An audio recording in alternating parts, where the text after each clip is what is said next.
As we open up our Bibles, let's go to Luke chapter, let me get back in where I'm supposed to be here with this. Luke chapter 14. Luke chapter 14. Last week we saw in number 26, number 27, and number 26 and 27 there with the lowest seat at the feast, and then the invitation to a great banquet. But in between there, we also saw Jesus say something about generosity. How if you are going to host a great banquet, host those who cannot repay the favor to you. Don't always host those who are able to host you at their banquets, and so the favor is repaid, and it just goes back and forth, back and forth. Host some people that can't repay that. Use some of your wealth and some of the things that God has blessed you with to help others and to build others up, and those that wouldn't be able to return anything to you either. And so we saw three important characteristics out of that for us as Christians. At the end of the invitation to a great banquet, Jesus says that none of those will taste my feast that I have prepared. And so if we want to taste the banquet that God has prepared, we have to live lives of humility, we have to live lives of generosity, and we have to live lives of gratitude. And we talked about how those things are all kind of tied together. We can't live humble lives and generous lives without gratitude. We can't be a grateful people without being generous with what God has given to us. And we can't be grateful without realizing that it had to come from somewhere and it didn't come from me. So that humility still plays a part. And they're all kind of intertwined together. We can't have two or one without any of the others. So as we continue on in Luke chapter 14, let's look at the cost of discipleship. Here we are. We want to be disciples of God. We want to be humble. We want to be generous. We want to be grateful to God for what He has done. But what does that cost us? What does that mean we have to do in our lives? So let's go over to Luke chapter 14, 28 through 33. Luke 14, 28 through 33. We're going to back this up a little bit. To verse 25. Now great crowds accompanied him, and he turned and said to them, if anyone comes to me and does not hate his own father and mother, and wife and children and brothers and sisters, yes, and even his own life, he cannot be my disciple. Whoever does not bear his own cross and come after me cannot be my disciple. Now that statement there leads into these kind of parables that Jesus is about to give. What is the cost of discipleship? We've got great crowds that are accompanying him at this point. And so anyone who does not hate father and mother. But, well, wait. Our commandment from Moses is to honor father and mother. Our commandment from Moses is to hold them up. Our commandment from Moses is that they should have a priority in our lives. And here is Jesus saying, you got to hate father and mother. Do we really have to hate father and mother? What is he getting at with this? It would be a lesser concern, or you have priorities. Right. Your relationships, God, others, families, humanity, things like that. Right. Another way too is to love less. That doesn't mean you don't love, you love less. Definitely. Yep. So you see that demonstrated in life a lot of times. One person may be a Christian, the other one may not be. Well, they may be a husband and wife, but the Christian can't let that wife interfere with him going to heaven. Right. And there may be a price to be paid. A lot of times children can do that. One thing when they're at home, sometimes they get out on their own, they go in a different direction. And sometimes at home, they go in a different direction. So you can't let that interfere with your responsibility to God. You still love them, you want to bring them around, but, one of the things you find that the Bible teaches, we can say we need to leave I out of the situation. It's not about me. Oh, it's about me. If I don't strive to get me in, how am I gonna get somebody else in? Right. Now, that's not being selfish, that's just the way it is. We set up as individuals. It's up to me. Right. In the fire service, we have an acronym called MUT when it comes to the priorities of life. You know, when we're in a life-threatening situation, we use MUT, and that is myself, us, and them. Believe it or not, the people that call us and that call 911 are third on the priority list. If I don't take care of myself, I bring my team down. And if the team is down, we can't serve them. And so we have to make a determination. Is that fire too fully involved for us to go inside and rescue a person? That call has had to been made recently within the county. It is not an easy call to make. It's not an easy call to make at all. But you have to think about myself, us, and them. When you get on an airplane and travel on an airplane, and they're going through that pre-departure safety briefing, what do they tell you? When the oxygen masks drop, whose do you put on first? Yours first, then you turn and you help your children or the people beside you, but you put your oxygen mask on first. Notice verse 27 here. Whoever does not bear his own cross and come after me cannot be my disciple. The preachers of old used to talk about riding on our parents' coattails. We're not going to ride into heaven on our parents' coattails. These relationships, as important as they are in our lives, do not supersede our relationship with God. No matter what. We want to honor father and mother. We want to take care of our children, our brothers and our sisters. Yes, even our own lives. But the most important thing is following after Christ. In another place, Jesus has several people come and say, I want to follow after you. If you want to, first, let me go and bury my father and mother. Let the dead bury their own dead. Take up your cross and follow after me, right? Or I'll follow you wherever. And he says, the foxes have holes and the birds of the air have nests, but the Son of Man has nowhere to lay his head. Chapter 9. Okay, thank you. So we've got all these other people coming in. Jesus is telling them it's not going to be comfortable.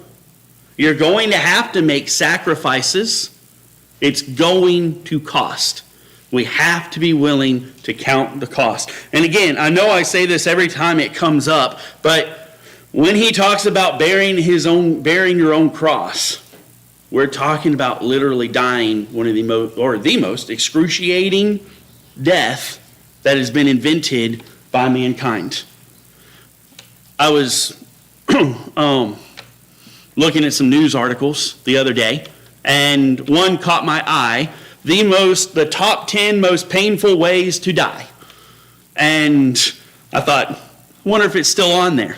Sure enough, what's still listed as the most excruciating way to die is crucifixion. Still number one. It's amazing how terrible this really was. And so Jesus says, are you willing to count the cost? What is it going to cost to follow after him? Which of you, verse 28, which of you desiring to build a tower does not first sit down and count the cost, whether he has enough to complete it? Otherwise, when he has laid a foundation and is not able to finish, all who see it begin to mock him, saying, this man began to build and was not able to finish.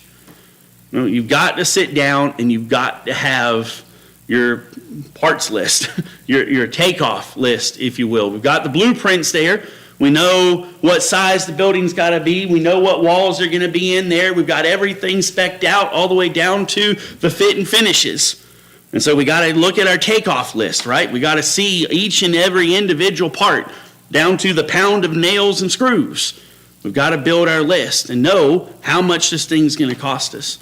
Brother Bobby? One comment that he might remember, I'm sitting here thinking about the incident that came up, he talked about in the business meeting in the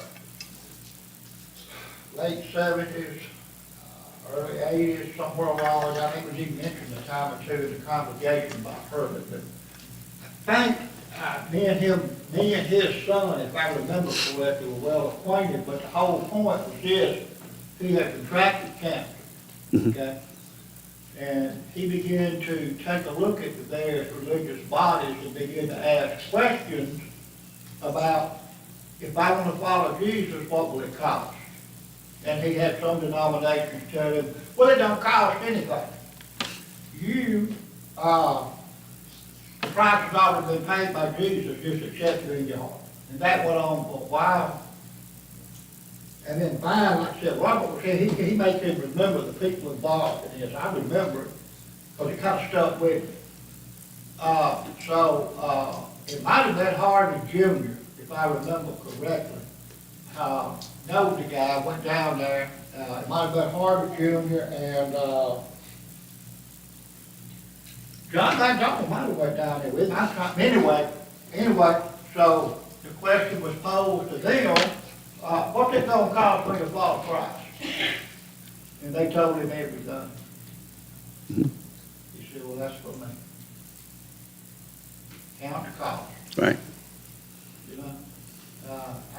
And that has stuck with me now through the years, that somebody would even pose that thought and ask questions among religious leaders.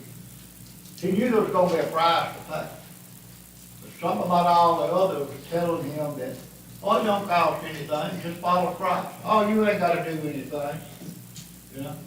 And when he came to the church, they told him everything.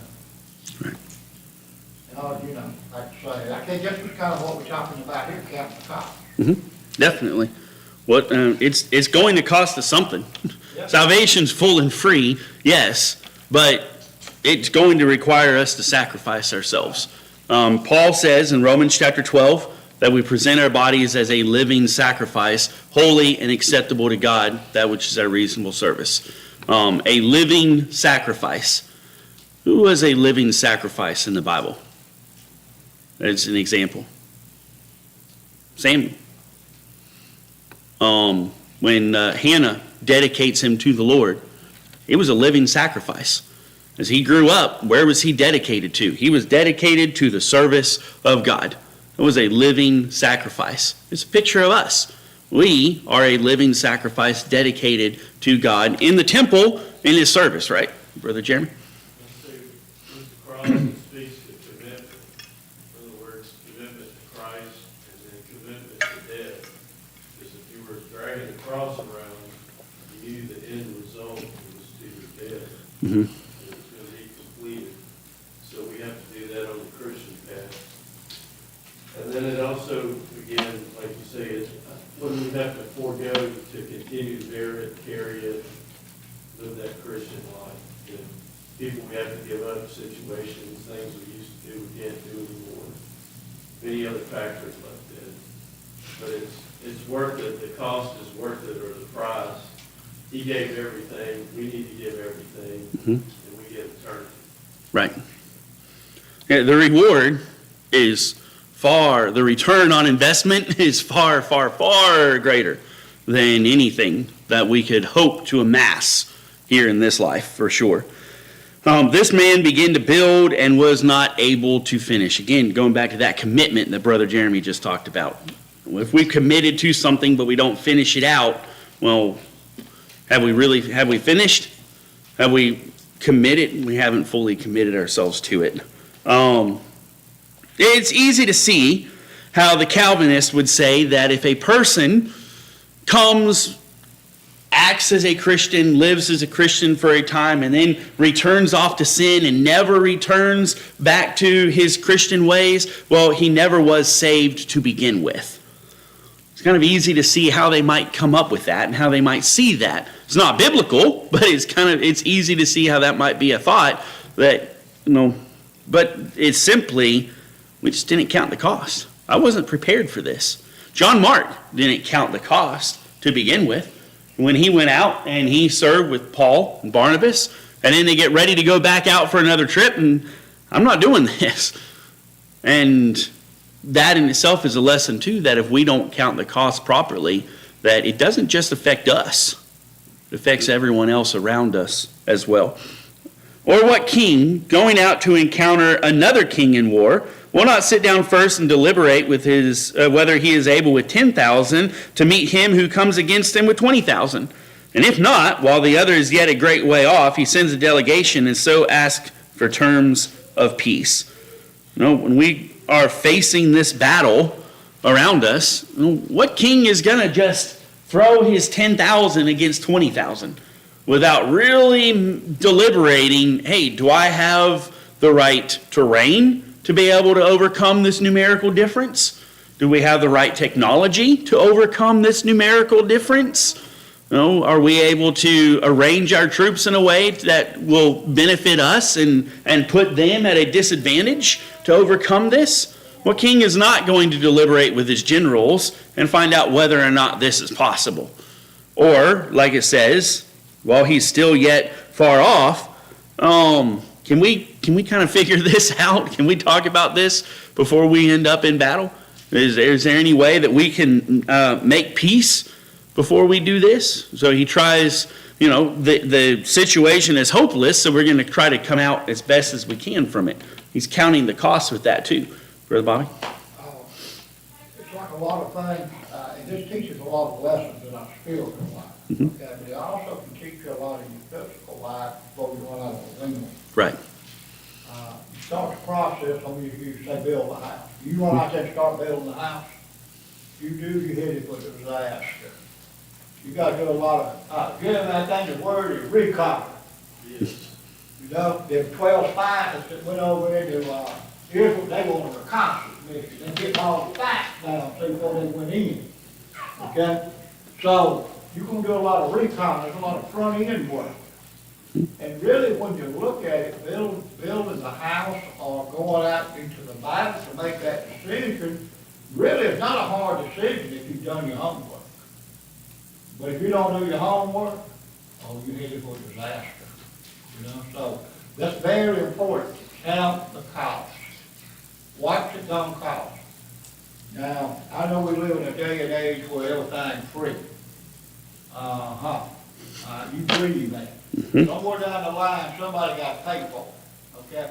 The cost is there. So, yeah, it's very important in life. When you start out to college, or start out on the job, count the cost. How is it going to impact me spiritually? How is it going to impact me physically? Okay? What's the long-term effect of it? If you're in there spraying hazardous gas, you probably don't want to go in there. You probably ain't gonna last long. I don't care how good the money is. Right. But anyway, it teaches a valuable lesson spiritually. It really physically too. You can apply a lot of this to everyday life. Mm-hmm. Okay? So therefore, if any one of you who does not renounce all that he has cannot be my disciple. If you don't denounce everything, renounce all that you have, all that you are, you cannot be my disciple. Is it any wonder when we look at the process of baptism that it is compared to a death, a burial, and then a resurrection? We're not taking an individual and just having him accept a Lord and Savior into his heart and walk out the door the same person that he was 5 minutes before. That's not what salvation is. Salvation is repentance. Salvation is a change of life. Salvation is a confession. Salvation is a death, a burial, and a resurrection. There has to be a death of that individual to rise to walk in newness of life, one who is born again. That individual's done. That old man of sin is finished. He's buried. He's not coming back. But there's a new life that is born again, not a corruptible seed, but of incorruptible seed. What happens physically to the seed as it begins to sprout. It dies. And then it comes back. So we have a death, burial, and resurrection. There's a change that's there. So we have to give up everything. I think we talked about last week about Paul and his example of how I'm content in everything. I'm content. I'm also pressing forward to the goal, and wherever God has me on that walk, I'm content there. So we have to renounce all that we have, or we cannot be his disciple. Salt is good, but if the salt has lost its taste, how shall its saltiness be restored? It is of no use either for the soil or for the manure pile. It is thrown away. He who has ears to hear, let him hear. Salt is good. It's good for us to have influence. It's good for us. But if the salt has lost its taste, we've lost our influence. We started out along the Christian journey, and we've gone away back into sin. We've lost that saltiness. It's good for nothing, but just to be cast out. What's interesting, the region that we're looking at here around the Sea of Galilee, this salt will lose its savor. After a certain period of time, they have to replenish their salt. They have to throw out the old and get new, because our normal Morton table salt doesn't lose its saltiness like this. But this goes completely bland. It loses everything. They know what Jesus is talking about with this. The salt loses its savor. It doesn't do any good. It's not good for it, neither for the soil or for the manure pile. Let me get Brother Jeremy first, and I'll come back over here. Brother Jeremy? A lot of times they bond it with other things for the modern time, like iodine Right. and sodium and other stuff. But anyway, nonetheless, I think salt's important because it gives a taste. In other words, I see the world as bitter, and this would help bring out another taste of it for us. But also salt is preserving. In other words, Right. it can keep something or help, besides not just give it a taste, but keep it from becoming rotten or whatever, like a brine salt or salt meat. So I think it speaks to salvation, being able to do that. It can give another flavor in life, but it also can be preserving. But if we're letting this salt mingle with something else that takes away from it, that's where the salt becomes useless or tasteless. And I think that's what it's probably trying to tell us here. Back then, it also had value in the barter item as Right. well. And value to it. If it has no flavor, it's not good to even barter. It's Right. a commodity at that point. It doesn't even have, it doesn't even have any fertilizer properties to it. You can't even put it in the manure pile and expect anything out of it. It's just useless. And the word sol is salt, that's where we get the word sour. Right. So that's the form of payment, that's how valuable salt is or wasn't. Brother I'm Bobby? just gonna cut off on what Jeremy just said, the word salt, or we get sour, because it was just, it was valuable. Salt was used in payment a lot of times, in the, Roman era, a lot of times the Roman soldiers was paid in salt. And sometimes the commander might make the statement, he's worth his weight in salt. That's where that term comes from. So what kind of influence was salt? It was valuable. It's a valuable influence to be the salt of the earth. Sure is. So he who has ears to hear, let him hear. Again, these parables that he's speaking in all of this, if you understand it, you understand it. If you, this generation would say, if you know, you know. If you know, you know. If you understand what I'm saying, you get the message. You know what I'm talking about. All right, anything else before we move on with this? Okay, so we've seen the cost of discipleship. Let's go over into chapter 15, and we'll look at the lost sheep. Now, this is going to start another series of parables in chapter 15. We'll be there in 4 through 7, 8 through 10, and then 11 through 32 with the lost sheep, the lost coin, and then the prodigal son. Now, obviously, we're not going to get down through all of these this evening because we really have, 10 minutes left. But let's go over to Luke chapter 15 and we'll start there. Starting in verse 1, now the tax collectors and sinners were all drawing near to hear him. And the Pharisees and the scribes grumbled, saying, this man receives sinners and eats with them. So he told them this parable. So these parables start or are in response to the accusation that Jesus is not worthy of the acclaim that he is getting because he hangs out with sinners. He's not worthy of the followers that he has. He's not worthy of the praise that he is given. He's not worthy to call himself a man of God, a rabbi, those things, because he is willing to debase himself and hang out with the sinner. Hang out with a person that's not dedicating their life to God. That's not who really the Pharisees and scribes would see as the better class of people. You know, if you want to hang out with the people that don't come to the synagogue every time it's there, that aren't always there to pay their temple tax, or that are living in this or there, or this drunkard, or this and that, and you want to be with those people, and then you're not a rabbi, you're not a man of God, you're not worthy of all of these things. So his response to them is, what man of you, having 100 sheep, if he has lost one, does not leave the 99 in the open country and go after the one that is lost until he finds it?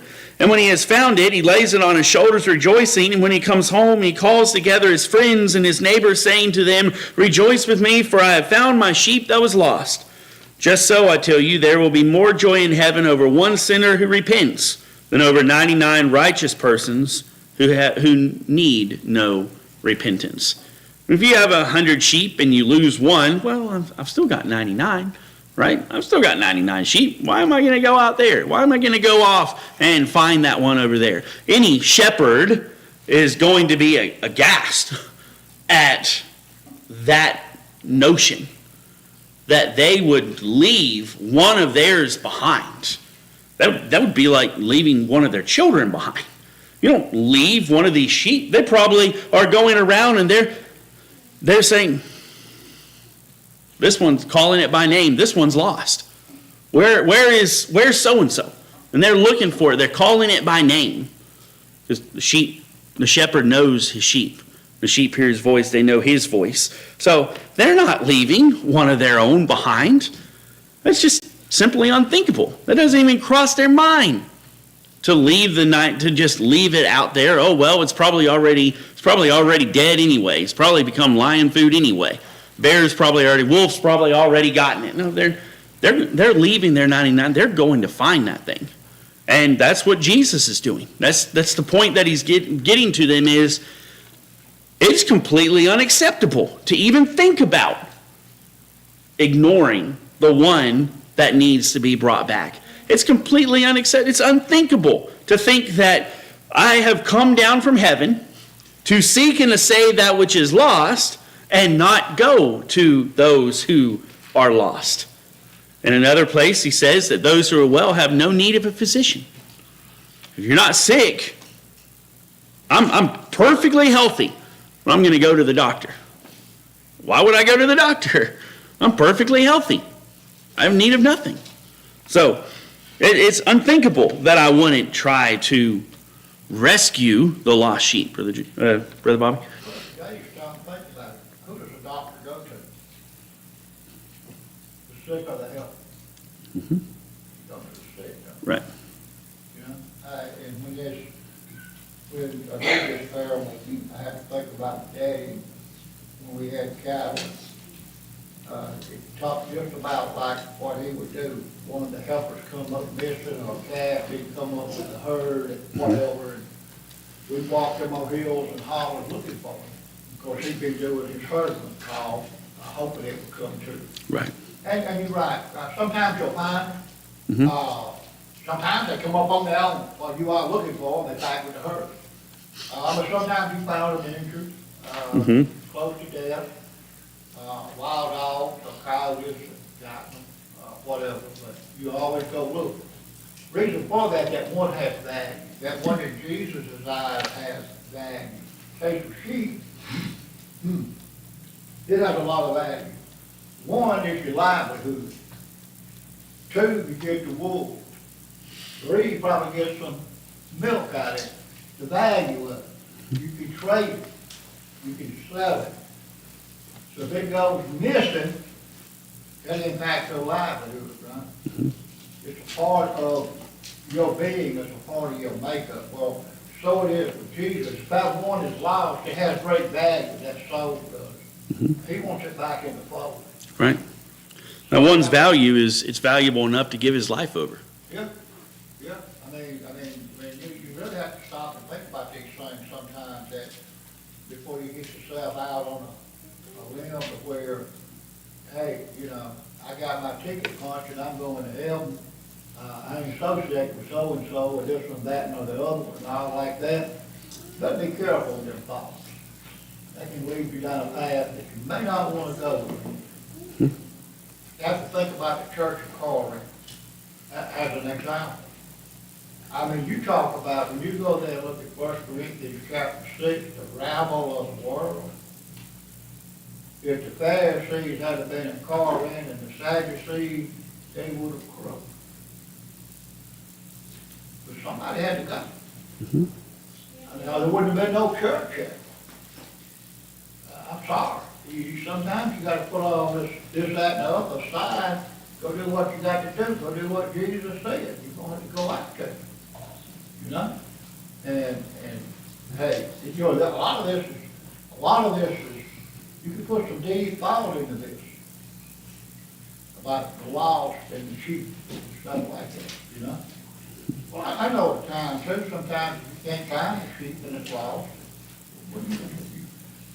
You know what you can do, you gotta move on, okay, it's happened. But then the Bible says hope and a chance, what do? You keep looking. Yep. Yep, you keep looking for sure. And you don't want to make that call off the search. It's a beautiful thing here. He goes out into the open country and go after the one that is lost until he finds it. When he has found it, he lays it on his shoulders, rejoicing. I read that and I think about a call that I went on.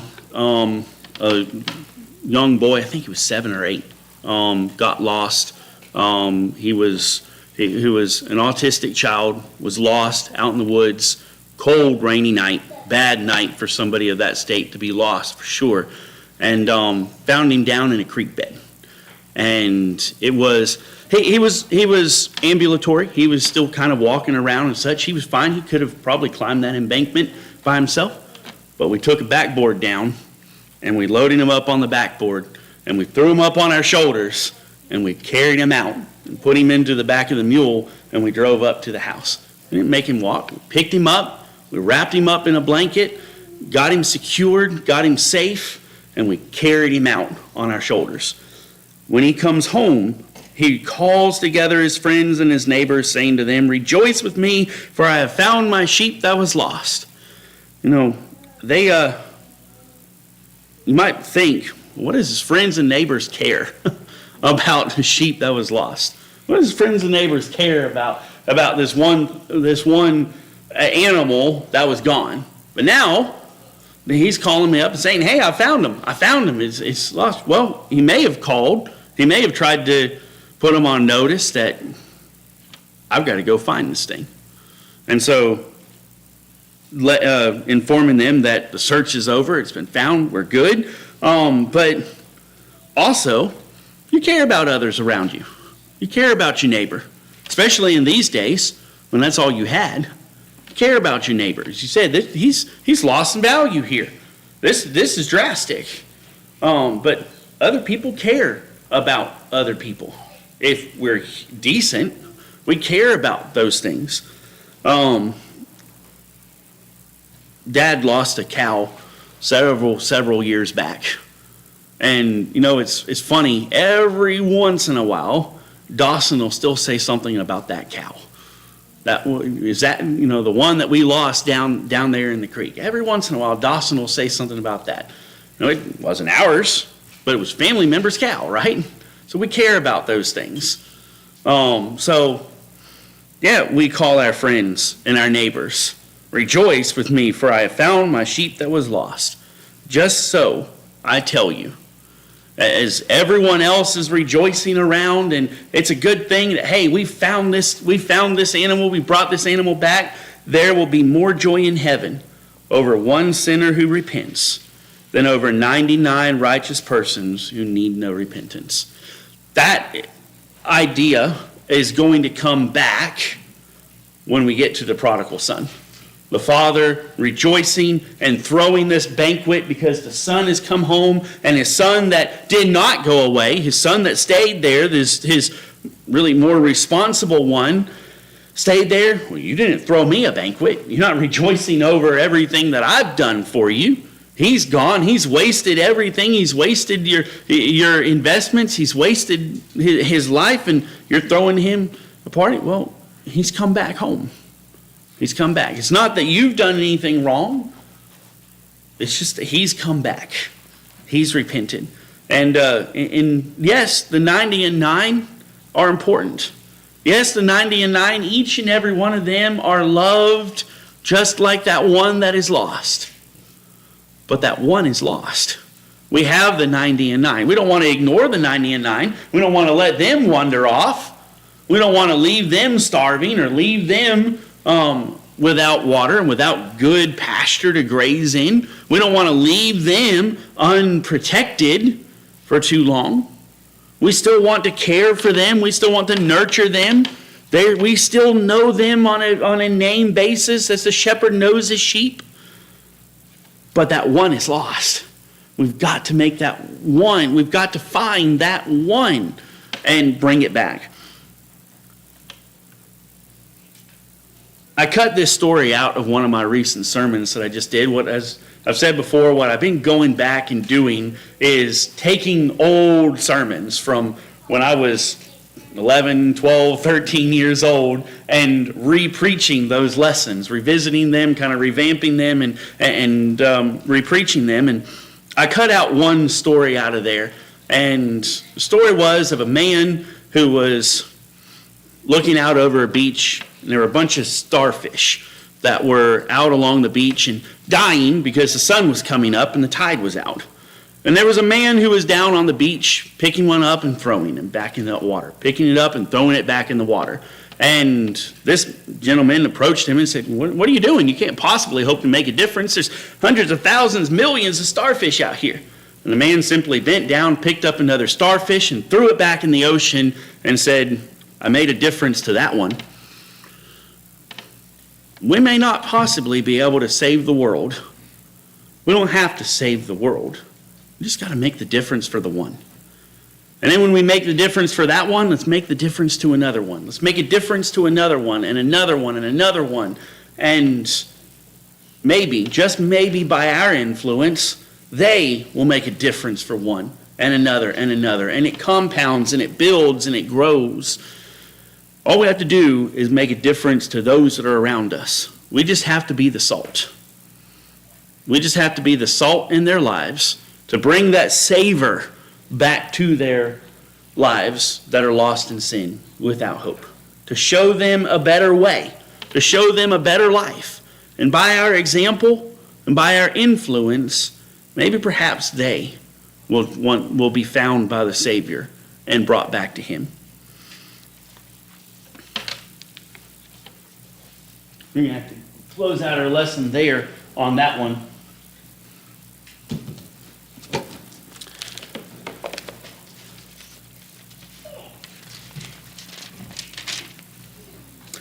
I think it's only appropriate that we sing number 560 after that.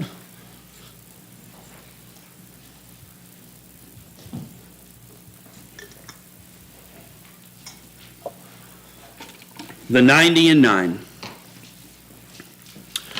In this story, parable, we find ourselves in one of two camps, right? We're either with the 90 and 9, or we're the one that's lost along the way. Which are we this evening? Are we in the 90 and 9? Well, let's stay in the 90 and 9.